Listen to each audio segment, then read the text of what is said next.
माझे पूर्ण नाव उन्नती अशोक नंदेश्वर. मी इयत्ता 9व्या वर्गात शिकत आहे. मुक्काम पोस्ट पिंपळगाव भोसले, तालुका ब्रह्मपुरी, जिल्हा चंद्रपूर.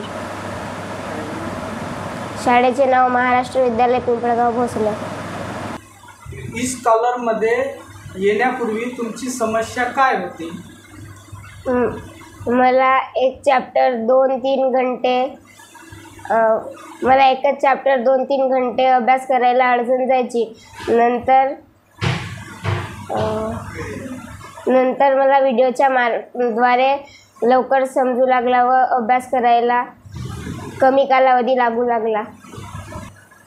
कशामुळे तुम्ही इतर कोणत्याही गोष्टीपेक्षा आमचा कोर्स निवडला?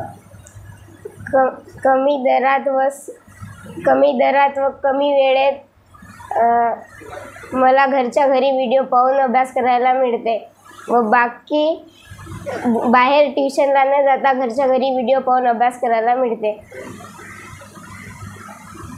तुम्हाला वास्तवमध्ये आमच्या ई-स्कॉलर अभ्यासक्रमातून काय आवडलं?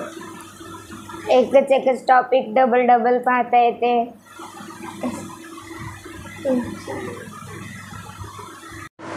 माझे नाव अशोक हरिश्चंद्र नंदेश्वर. मी पिंपळगावला राहतो. ही मुलगी माझी मुलगी आहे आणि ही 9व्या वर्गात महाराष्ट्र विद्यालय पिंपळगाव भोसले इथे शिकते. जुन्या शिक्षण पद्धतीमध्ये कोणत्या समस्या येत होत्या म्हणून तुम्ही आमच्या ई-स्कॉलरला निवडले? जुन्या शिक्षण पद्धतीमध्ये प्रश्न आणि उत्तरं शाळेमधून शिकवायचे, बरोबर आहे, आणि त्यामुळे विद्यार्थ्यांना काय तेवढं काही कळत नव्हतं. पण तीच गोष्ट रिपीट करण्यासाठी या ई-स्कॉलरमधून जी काही प्रणाली आहे ते व्हिडिओच्या मार्फत जी शिकवण्याची, त्यामार्फत विद्यार्थ्यांना कळवू लागते, थोडंसं कळते त्यांना. आणि आता सध्या मोबाईलचं युग आहे आणि मोबाईलच्या युगामध्ये पोरं मोबाईल पाहतात, तर मग कमीत कमी हा त्यांना द्यावा आणि त्यामुळे हा निवडला. तुमची मुलगी आमच्या शिक्षणाद्वारे पुरेशी शैक्षणिक प्रगती करेल असा तुम्हाला विश्वास आहे का? नाही, विश्वास आहे म्हणूनच आम्ही घेतला. परंतु जर तो सर्व काम हा त्या विद्यार्थ्यावर डिपेंड आहे. जर तिनं त्याचा वापर केला तर मला वाटते की नक्की ती त्याच्यामध्ये प्रॉम्प्ट होईल किंवा सुधारेल.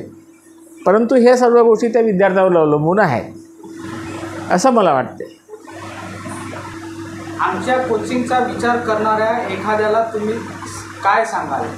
आमच्या वर्गात जे मुलं आहे किंवा मुली आहेत त्यांना तर मी सजेस्ट करेन की तुम्ही हा ई-स्कॉलरचा कोर्स घ्या. पण हे त्यांच्यावर डिपेंड करते की ते घेतात नाही घेत, पण याच्यापासून फायदा होते हे मी त्यांना सांगू शकेन. आता बाकीच्या लोकांची परिस्थिती कशी आहे त्यांच्यावरून ते ठरवू शकतात घ्यायचं की नाही घ्यायचं.